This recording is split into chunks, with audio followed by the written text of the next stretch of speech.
One of the things that I started doing is connecting with our organization through storytelling. So this was taken at a lake the summer that I got anointed to be our Chief Quality Officer. And it was an awesome family reunion. And this was a picture of my sister, Candy, in the middle, and her two kids. And 2 weeks after this picture was taken, my sister called me. I got home from our lake trip and I found a lump in my breast. And so, I'm a brother 2,000 miles away and trying to sort of help her figure out how to proceed at getting a diagnosis and embarking on getting well was very eye-opening. She wound up ultimately being diagnosed with stage 3 breast cancer. Now she's a breast cancer survivor. And so by all ways that we think about care delivery, it's a success story, right? She had a diagnosis and she's doing well now. But after her treatment and everything was completed, I got on the phone with her and I said, I'm in this role trying to sort of really understand with great clarity on where we need to go as a healthcare system. And so let's talk about things that could have gone better throughout your journey. And what she talked about is the difficulty and challenge of not being able to make choices in her doctors.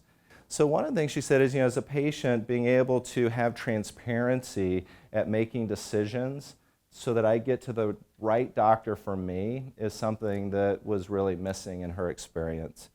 The second is cost.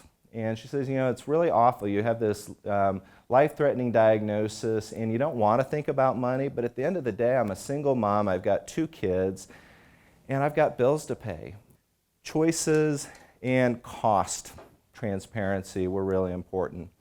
The other part is, we call it inefficiencies, delays from a mammogram to scheduling a biopsy to getting the pathology result back. Through the patient's eyes, she talked about how incredibly disruptive those were to her quality of life. How waiting anxiously for day after day for a biopsy result led to anxiety, depression, sleepless nights that affected her ability to be a mom and to be able to work. So that they don't have to work at being a patient, but actually we organize ourselves to make care easier for them or minimally disruptive. And then the last part that she felt was missing is the fact that no one actually talked to her about what her outcomes were going to be. No one talked about actually my outcomes in terms of how I function and am able to function in daily life.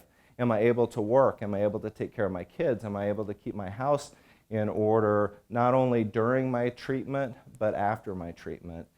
And I told my sister that. I said, well, here's how we think about value in healthcare. And her response was priceless. She said, but Bob, those actually are my expectations.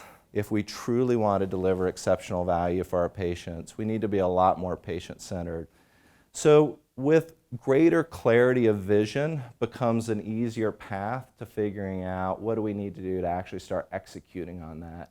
What tools do our patients need? What tools do our providers need to start to unlock our potential at delivering truly patient-centered, high-value care?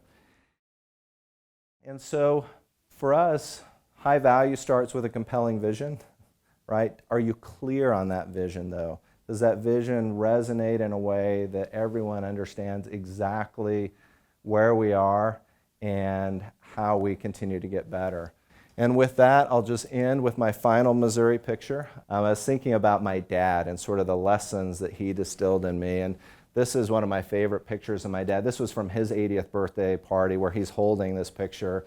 But this is a picture where he was growing up in high school on a little tiny farm outside, about 20 miles outside Excelsior Springs, Missouri.